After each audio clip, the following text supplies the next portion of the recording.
Pasti banyak dari kalian yang pernah ngalamin hal ini, yaitu merasa seperti diawasi, padahal posisi kalian lagi sendirian.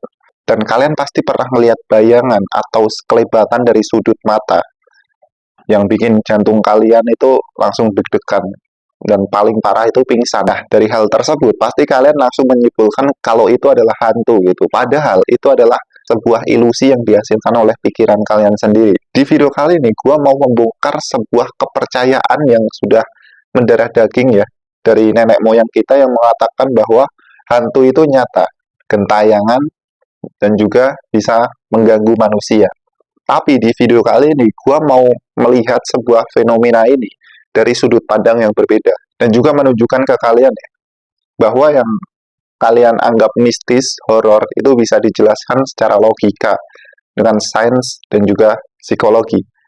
Dan yang paling berbahaya dari ini semua adalah, itu bisa dijadikan celah oleh para oknum buat menipu dan juga memanipulasi gitu. Banyak kasusnya teman-teman.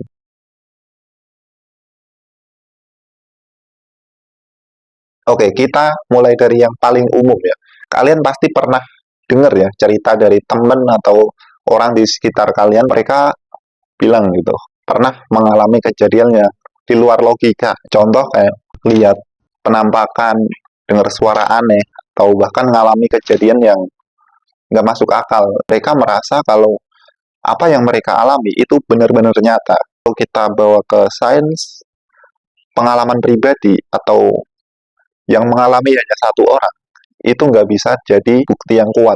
Kenapa? Karena pikiran manusia itu gampang termanipulasi. Bahkan ada research yang mengatakan bahwa otak manusia itu bisa dipengaruhi oleh emosi, lingkungan, dan juga suasana gitu. Otak manusia ini unik, teman-teman.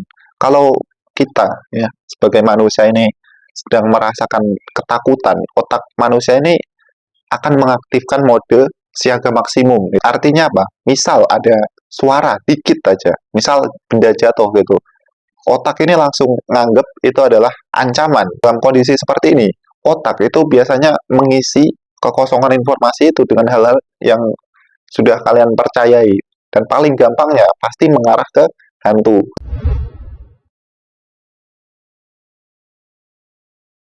Sekarang kita bahas pareidolia.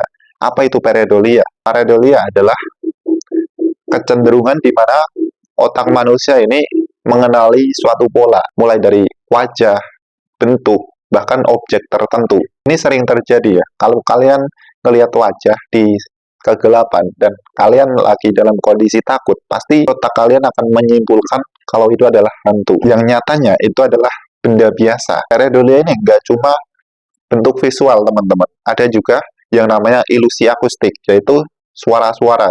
Contoh kayak angin, terus suara benda jatuh atau yang lainnya gitu. Yang dimana suara-suara ini bisa menyerupai kayak langkah kaki, teriakan, atau yang lainnya gitu.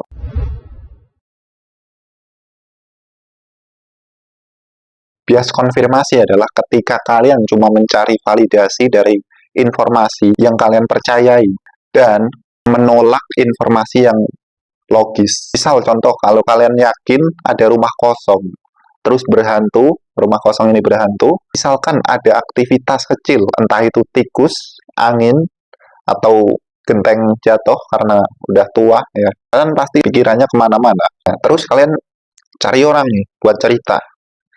Ternyata dapat orang yang satu frekuensi, sama-sama senang mistis.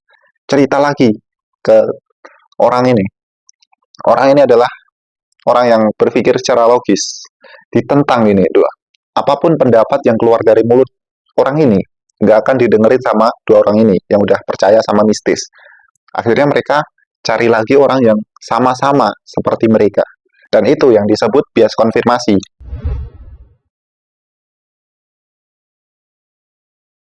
Sugesti punya kekuatan yang luar biasa. Ini masih ada hubungannya sama orang tadi. Ketika satu orang mengatakan dia melihat hantu dan orang lain percaya, ketakutan ini pasti akan menyebar, teman-teman. Dalam psikologi, ini disebut dengan sugesti massa. Contohnya, pernah viral ya, kesurupan massal di sekolahan.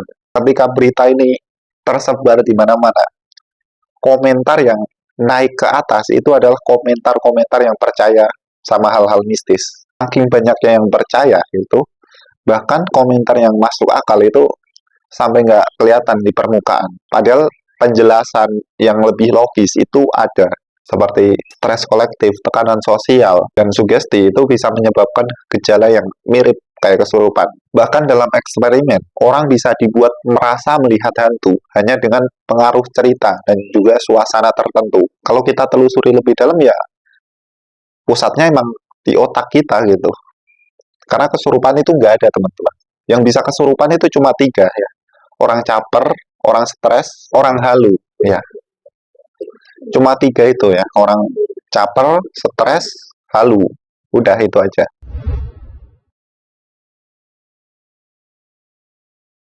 Sekarang kita masuk ke topik yang sering terjadi di tengah-tengah masyarakat, yaitu adalah pesugihan. Di zaman sekarang masih banyak ya orang yang percaya bahwa bisa kaya instan cuma dengan perjanjian sama makhluk goib dan juga memberikan tumbal gitu. Tapi kalau kita telaah lebih dalam, mitos ini sering berakar pada kondisi ekonomi dan juga sosial. Misal ada orang tiba-tiba kaya dan nggak diketahui sumber kekayaannya dari mana. Masyarakat ini langsung menciptakan sebuah cerita soal orang tersebut. Cerita pesugihan ini digunakan untuk menciptakan batas ya, antara yang baik dan juga yang jahat dalam masyarakat. Ketika orang nuduh dia pesugihan, bisa jadi orang ini sukses karena dia seorang trader atau bahkan private entrepreneur gitu. Dari fenomena ini, orang-orang pintar ya, yang kalian sebut dukun itu, melihat fenomena ini sebagai sebuah celah. Mereka datang ke masyarakat yang udah putus asa, frustasi gitu, dijanjikan sebuah kekayaan instan dengan cara ritual goib. Padahal ujung-ujungnya ya si korban ini yang diperas gitu. Dan itulah kenapa namanya orang pinter gitu. Karena dia pinter melihat peluang.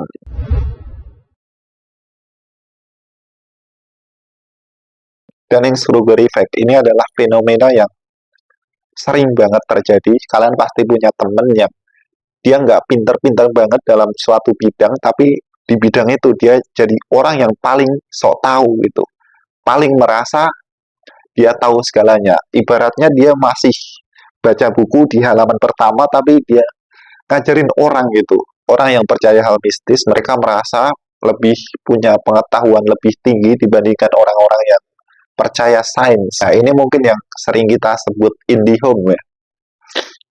Banyak ya orang-orang muncul di internet, di TV itu, memberikan suatu ramalan, suatu terawangan itu, banyak yang nggak kejadian. Tapi misalkan satu kebetulan jadi kejadian, mereka langsung keluar-keluar gitu. Dan itu tadi, mereka yang merasa ilmunya paling tinggi dibandingkan orang-orang yang percaya sains, itu mereka nggak tahu. Padahal sains itu dibangun melalui metode yang ketat, pengujian dan juga verifikasi. Sedangkan kepercayaan mereka ya, atau yang mereka sebut mitos, cuma berlandasan cerita omong kosong, pengalaman pribadi, dan juga keyakinan yang nggak bisa diuji. Skema ini cuma diciptakan sama orang-orang halu.